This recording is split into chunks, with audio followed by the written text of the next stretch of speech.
I was very nervous about this Impact when I first saw it. It wasn't that it was a live show, and it wasn't that it was in Orlando, Florida.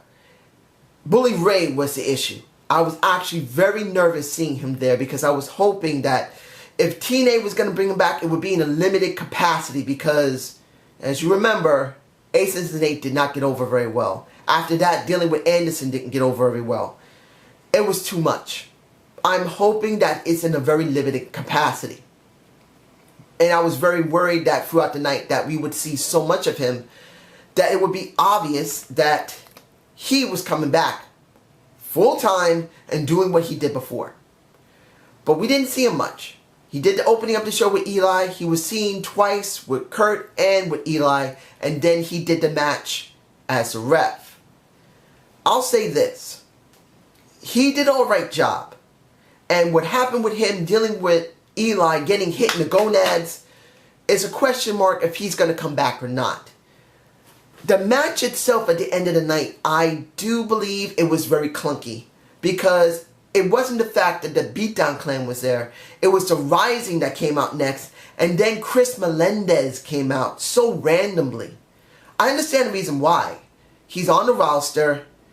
And once in a while they're going to throw him out there just so he can get a payday. Because he gets basic pay being on the roster.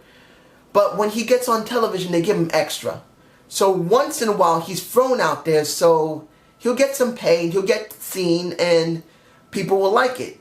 I do understand that he does go to house shows periodically and he's seen there. Those are not the taping ones. But it just seemed random seeing him there.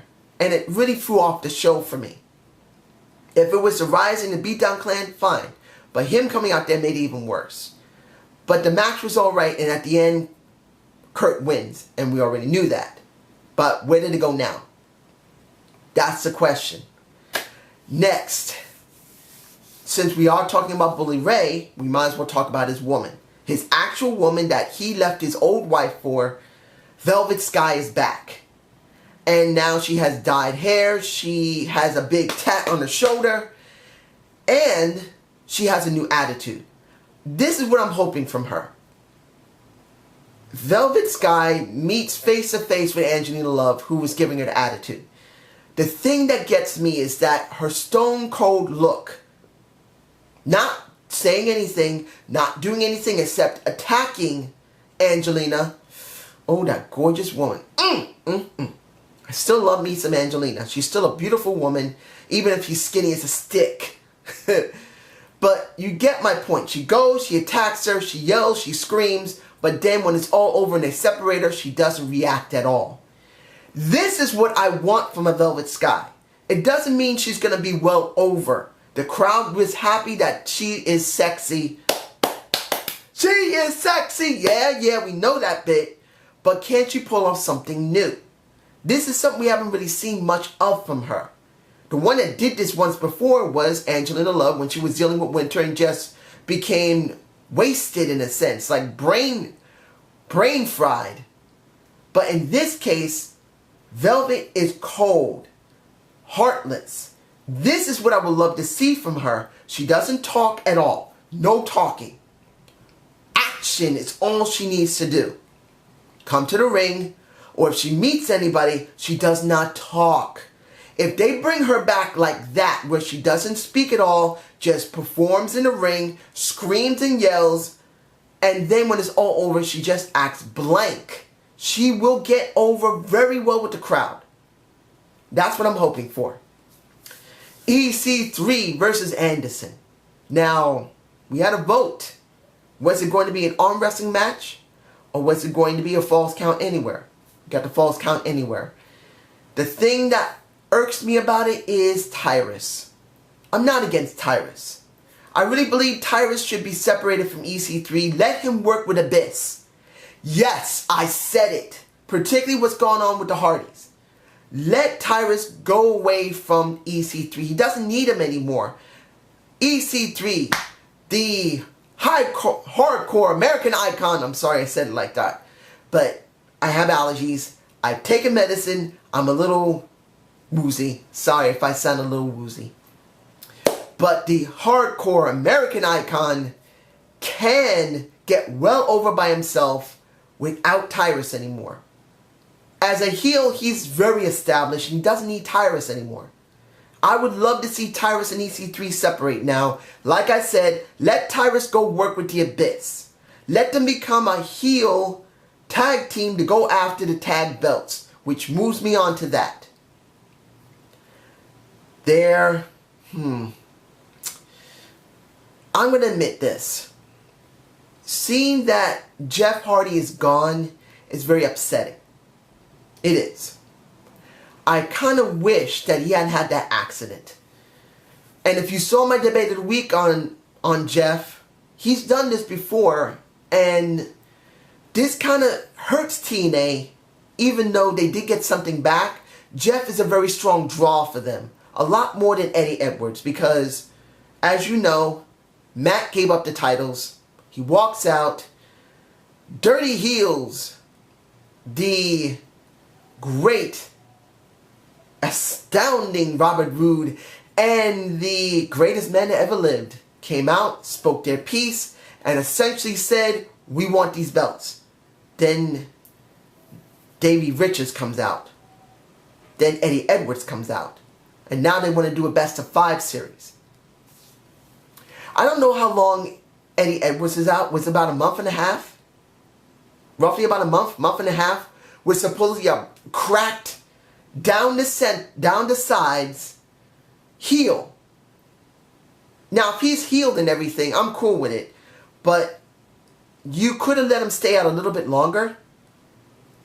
And maybe you could have had Davey Richards work with Matt Hardy, like I said.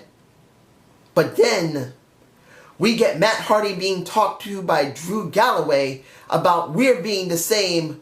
We are a lot alike. Don't forget how things are. It makes you wonder. What's going on with Matt? Is he joining the Rising? Is he their assassin in a sense? Who took out supposedly Homicide? And this leads me to something that was very upsetting. Look. I'm going to say this. When it came to the BDC dealing with the Rising, what MVP said. Excuse me. I try not to put politics into wrestling reviews because, to be honest, it doesn't need to be there. Regular mainstream politics between Democrats, Republicans, Independents, what's going on, shouldn't be 100% in there, particularly when it's live TV in that sense. It is nice to see that they are adding something that's in mainstream media. There's nothing wrong with it. But when MVP started talking about how people are categorizing people as thugs, as fucking niggas, he got beat for it. I think it's the wrong thing to do. I think that was wrong. Try to put the combination of Homicide getting jumped in the Bronx, which I'm in the Bronx. If he did get jumped, it was probably by somebody in the Crips or the Bloods or someone he owed money to. But the point is, going with that all the way around to what happened in Baltimore and talking about thugs as fucking niggas is wrong in so many damn levels. I'm not against MVP. I like him. I think he was very underutilized in the WWE. He's very underestimated by many promotions. But in this respect, I think it was wrong for Ahmed to do what he did. Trying to combine that in there was wrong. And when it came to the match, it wasn't a bad match. But I want to know how far this is going to go with the Beatdown Clan constantly getting over on the Rising. They got to win and be on top after they win. Drew won against MVP, but then he got his ass beaten down again by the Beatdown Clan, along with Micah and Eli Drake. They got to have some time up on top. If it's always going to be about MVP, Kenny King, and Low Key, this is going to get boring very quickly, if it isn't already boring to many people. Now, the next thing that I want to talk about is the Knockouts Championships. And what's going to happen. 2 versus 3. the Dollhouse versus Kim and Awesome Kong. I'm going to say this. Seeing that Gail Kim's own husband and her stepdaughters were featured was actually quite nice to see, because we don't usually see that from her. She always seems to keep her real family separate. Since her husband is a world famous chef, they don't usually mix it very often. I have to say the video package for it was actually nice. Seeing that Terrence Terrell was really interacting with her actual daughters and her own husband was okay. The only issue I had was that in the very beginning of the match, it felt very clunky. But it wasn't towards Gail Kim to Awesome Kong. It was Gail Kim towards Jade and Marty, and Awesome Kong versus Jade and Marty. I don't know what it is about Jade and Marty. Maybe it's because they're in a different promotion. I think they're still a little bit nervous about it, even though they seem to be very good professionals. But that match, they just seemed very botchy. And it made Gail Kim look botchy. And then it made Awesome Kong look botchy. And then the interaction between Kong and Gail Kim when they were against one another at the beginning just made it feel awkward. And I began not to care about the match. It took about halfway through, almost near the end, that the match finally get really clicking and made sense. And it was actually good. So at the end, it was Terrence who won it. But this is still alright to see. And this still leads me to thinking this. And if anyone disagrees with me, tell me the reason why. I see that Awesome Kong is going to get the belt. No matter how much anyone is not going to want to see it, because she's so well established that she's already had the title, Awesome Kong is the best person to take it, because she's the most dominant woman there, and everyone should have to go through her. That's the way I believe they're going. And I do agree with it. Awesome Kong's the best person to have that belt. Now, when it came down to it, the final thing I'm going to talk about, if I didn't forget about the tag belts, I don't believe I have, is about Magnus, Storm, and Mickie Jane. I believe that is the best storyline they have right now. And the only one. And that's so sad. I love this storyline of Magnus turning to bad guy even when he's not a bad guy, because it is James Storm who's acting like a good guy when we know he's a bad guy, and Mickie Jane doesn't want to see it, but Magnus sees it, and now Magnus is being turned into the bad guy, and Mickie Jane is being manipulated to the point where I feel that she's going to go to James Storm. And this is what I love. That's way better than WWE. This one little feud is way better than most of what WWE is giving me. I'm not bored seeing that the Magnus hit. I know, you're going to say, dude, he did exactly what Jeff Jarrett has done thousands of times with a guitar. Yes, I know, but it actually makes sense. Mickie is a performing artist. She's in the country. She actually sings. He gave her a very detailed guitar. Magnus got mad, could not stand it, hit Storm over the head with the guitar, and Storm grins happily because he knows he's under Magnus' skin. He knows he's going to reel in Mickie Jane, and he's going to look clean as a whistle. I want to see how far they're willing to go with this storyline.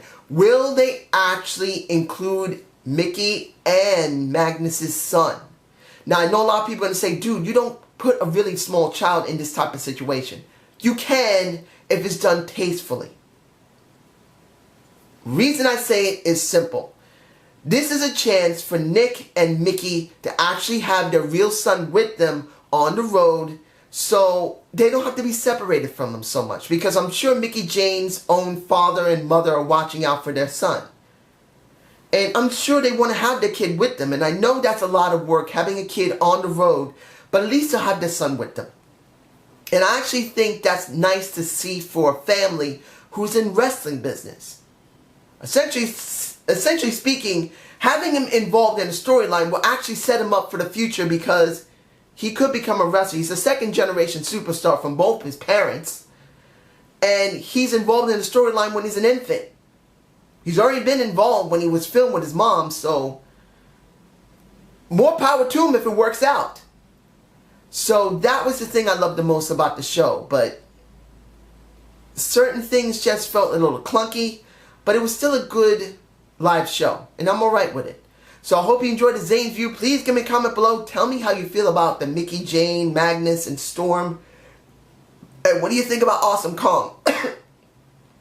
Do you actually believe Awesome Kong should be champ? I do believe eventually she should.